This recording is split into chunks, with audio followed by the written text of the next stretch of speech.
150 question में अगर आप देखोगे एक क्वेश्चन के कितने ऑप्शंस होते हैं? बहुत सही। और नेगेटिव मार्किंग होती है? बस तो सबको पता ही है। इसमें सबसे इंपॉर्टेंट चीज है कि इसमें स्कोरिंग एरिया क्या है, कहाँ पे वर्क करा जाए कि नंबर आ जाए। तो आप देखिएगा, कभी साइंस के क्वेश्चन हार्ड हो जाता है, कभी हिस्ट्री के क्वेश्चन हार्ड हो जाते हैं। जो एक क्वेश्चन है वो कभी हार्ड नहीं होता, वो करंट अफेयर जैसे सबसे कम लोग ध्यान रखते हैं। करंट अफेयर के 30 क्वेश्चन होते हैं नेशनल स्टैंडर्ड के, और कम से कम 5 से 10 होते हैं जो बिहार के लिए स्पेसिफिक होते हैं।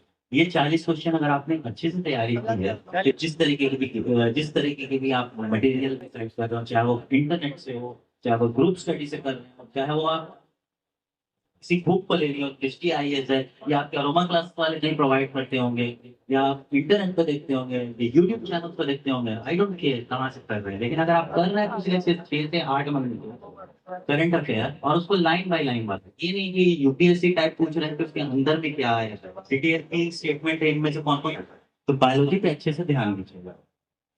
अब वापस आते हैं, 10 क्वेश्चंस मैथ्स के होते हैं, वो बहुत इजी होते हैं। पहले तो 56 59 और उससे पहले बीपीएससी इसमें डिफरेंशियल और इंटीग्रेशन और मैट्रिक्स अब नहीं पूछती। अब वो कमर्शियल मैथमेटिक्स ही होता है, बस 5 ऑप्शन होते हैं, उससे डरिएगा नहीं। चौथा सबसे इंपॉर्टेंट पार्ट है, वो है हिस्ट्री। इससे भी 30 क्वेश्चन होते हैं, 30 क्वेश्चन।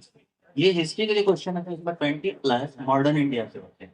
विपिन चंद्रा एक किताब है, बेहतरीन किताब है, इसको अच्छे से पढ़ लीजिए, ज्यादातर सवाल उसी से होते हैं, मैंने जहाँ तक देखा है।